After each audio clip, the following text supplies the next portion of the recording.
안녕하세요. 화요일 아침 묵상 시간에 오신 여러분 진심으로 환영합니다. 오늘 우리가 읽을 하나님의 말씀은 사무엘하 13장 15절에서 22절까지의 말씀입니다. 제가 읽도록 하겠습니다. 사무엘하 13장 15절에서 22절 말씀. 그리하고 암논이 그를 심히 미워하니 이제 미워하는 미움이 전에 사랑하던 사랑보다 더한지라. 암논이 그에게 이르되 일어나 가라 하니 다말이 그에게 이르되 옳지 아니하다. 나를 쫓아보내는 이 큰 악은 아까 내게 행한 그 악보다 더하다 하되 암논이 그를 듣지 아니하고 그가 부리는 종을 불러 이르되 이 계집을 내게서 이제 내보내고 곧 문빗장을 지르라 하니 암논의 하인이 그를 끌어내고 곧 문빗장을 지르니라. 다말이 채색 옷을 입었으니 출가하지 아니한 공주는 이런 옷으로 단장하는 법이라. 다말이 재를 자기의 머리에 덮어쓰고 그의 채색 옷을 찢고 손을 머리 위에 얹고 가서 크게 울부짖으니라. 그의 오라버니 압살롬이 그에게 이르되 내 오라버니 암논이 너와 함께 있었느냐. 그러나 그는 내 오라버니이니 누이야. 지금은 잠잠히 있고 이것으로 말미암아 근심하지 말라 하니라. 이에 다말이 그의 오라버니 압살롬의 집에 있어 처량하게 지내니라. 다윗 왕이 이 모든 일을 듣고 심히 노하니라.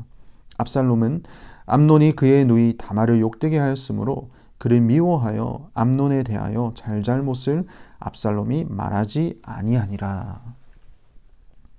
다윗의 첫째 아들 암논이 그의 이복 누이 여동생 다말을 범하는 일이 일어났습니다. 잘못된 욕정을 품었고 그는 끝내 다말을 그의 침실로 들여서 해서는 안 될 짓을 다말에게 하였던 것이죠. 그동안 잘못된 욕정이었다라는 것이 엄연하게 드러나는 대목이 오늘 본문 말씀 15절 말씀입니다. 잘못을 범한 이후에 암논이 그를 심히 미워하였다라고 얘기를 합니다. 그리고 그 미워함이 전에 사랑하던 그 사랑보다 더했다라고 얘기를 하는 것이죠. 이게 얼마나 잘못된 마음이었는지 성경에서는 이야기를 합니다. 결국에는 암논은 다말을 사랑했다는 것이 아니라 다말의 몸을 탐하였던 것이고, 그리고 끝내 그는 그 욕정을 풀자마자 그의 진심이 드러난 것이죠. 참 이 당황스럽고 그리고 황당한 사건을 당한 다말의 심정을 오늘 본문 말씀 19절에 이렇게 이야기를 하고 있습니다. 다말이 재를 자기의 머리에 덮어쓰고 그의 채색 옷을 찢고 손을 머리 위에 얹고 가서 크게 울부짖으니라.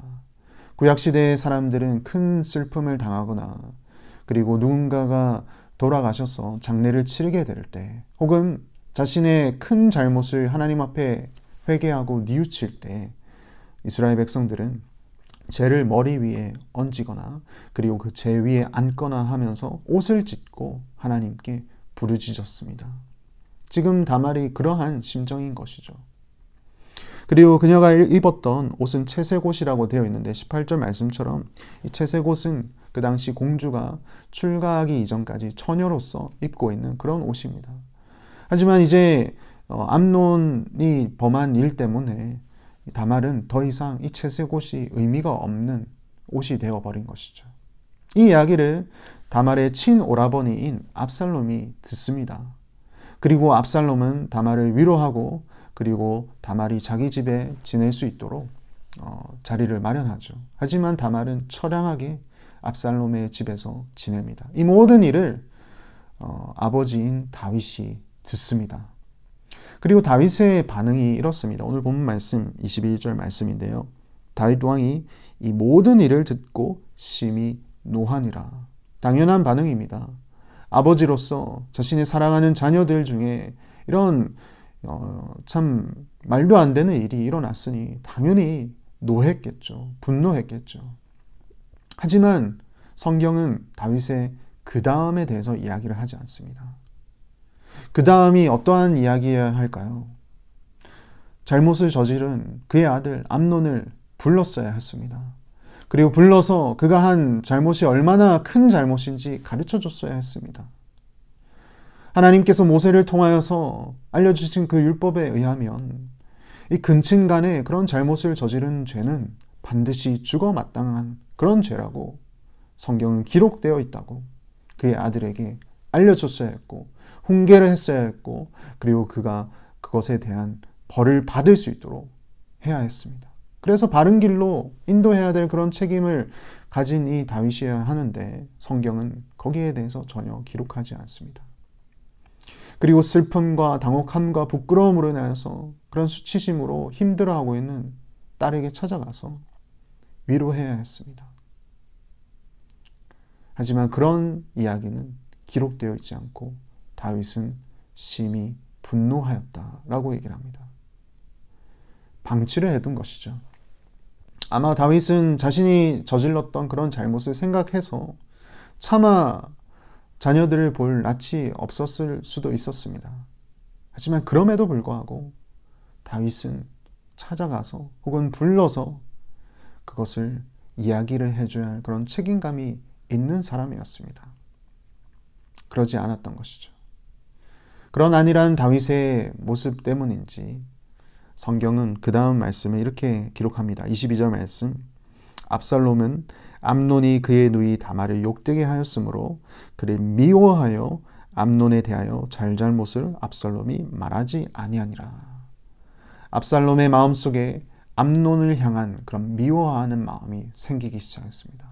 겉으로는 그의 잘잘못에 대해서 이야기를 하지 않지만 압살롬은 잘못된 방향으로 그의 분노를 표출하기 시작합니다.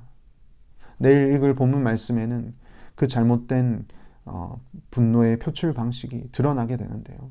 정말로 참 끔찍한 일이 일어나게 됩니다. 사랑하는 성도 여러분, 오늘 본문 말씀을 통해서 저는 죄의 속성이 무엇인가에 대해서 한번 생각하게 되었습니다. 죄의 속성은 그대로 놔둬두면 그대로 있는 것이 아니라 또 다른 죄를 낳게 된다라는 것입니다. 그리고 그것을 그대로 방치해 두면 나중에는 걷잡을 수 없는 그런 어마어마한 그런 결과를 초래할 수도 있는 것이 죄다라는 생각을 하게 되었습니다. 우리 또한은 죄인입니다. 정말 연약한 존재이고 때로는 하나님 앞에서 정말 하나님 보시기에 잘못된 말과 생각, 그런 행동들을 할 수 있는 그런 우리들입니다. 하지만 그럴 때 우리가 그것을 방관하고 가만히 방치해 둔다면 그것은 걷잡을 수 없는 또 다른 죄를 낳게 된다라는 것이죠. 우리의 잘못이 있을 때, 잘못된 생각과 잘못된 행동과 말이 있을 때에 우리는 그 자리에서 하나님 앞에 엎드려야 하고 그 자리에서 하나님 앞에 용서를 구할 수 있는 그런 삶의 지혜가 필요합니다. 그리고 나의 주변에 그런 사랑하는 자들이 혹시나 그런 똑같은 잘못을 저지르고 있다면 그들을 위해서도 우리가 기도하고 또 그들을 바른 길로 인도할 수 있는 그런 삶의 지혜도 분명히 필요할 것입니다. 오늘 하루를 시작하실 때 혹시 그동안 정말 하나님 앞에서 내가 그냥 덮어두었던, 그냥 그러려니 그냥 지나가겠지 했던 그런 잘못이 있다면 속히 하나님 앞에 토해내 놓으시고 하나님의 그런 긍휼하심과 하나님의 그런 용서하심을 구할 수 있는 삶의 지혜가 있기를 바랍니다. 그리고 주변에 나의 사랑하는 자들 중에 혹시나 하나님 보시기에 그런 잘못된 생각과 잘못된 언행과 행동을 하고 있는 사람들이 있다면 그들에게도 사랑의 마음으로 하나님께로 온전히 잘 인도할 수 있는 그런 시간이 되었으면 합니다. 혹시나 내가 주변의 사람들에게 마음에 상처를 주었다면 또 그들에게 찾아갈 수 있는 용기, 그리고 사과할 수 있는 용기를 가질 수 있는 또 하루가 되었으면 좋겠습니다. 혹여나 누군가에게 내가 상처를 받았다면 그 누군가를 향한 그런 미워하는 마음이 생기기 이전에 그 누군가를 향한 용서하는 마음이 또 생길 수 있도록 그렇게도 기도하는 그런 하루가 되면 좋겠습니다. 기도하겠습니다. 하나님 아버지, 참으로 감사드립니다. 오늘 참 암논의 그런 잘못으로 인하여서 참 주변의 여러 사람들의 반응들을 보았습니다. 대부분의 반응은 분노였고 미워하는 마음이었고 특히 다윗의 마음은 그것에 대해서 어찌할지 몰라 하는 그런 방관하는 자의 마음이었습니다. 하나님, 참 죄라는 것이 또 다른 죄를 낳고 또 다른 그런 무서운 죄의 결과를 낳는 것이다라는 것을 생각해 볼 때 하나님 혹여나 우리의 마음 가운데에 그런 잘못된 언행과 생각과 마음이 있었다면 또 행동이 있었다면 하나님 이 자리에서 하나님께 내놓기 원합니다. 그리고 주님께서 우리를 용서하여 주시고 새롭게 해주시는 그런 놀라운 은혜를 경험하기를 원합니다. 혹여나 내가 주변의 사람들에게 그런 좋지 못한 언행으로 또 상처를 주었다면 하나님 또 그들에게 찾아가서 용서를 구할 수 있는 그런 용기도 허락하여 주시옵소서. 혹여나 누군가의 상처를 받아서 누군가를 미워하려고 하는 그런 마음이 있다면 하나님 그 마음 또한 용서하고자 하는 마음으로 주님께서 바꿔주셔서 예수 그리스도께서 보여주신 그 사랑을 나의 마음속에 생각하며 또 그것을 또 적용하며 살아갈 수 있는 오늘 하루 또 내일 또 우리의 삶이 될 수 있도록 주님 인도하여 주시옵소서. 감사하고 예수님 이름으로 기도합니다. 아멘.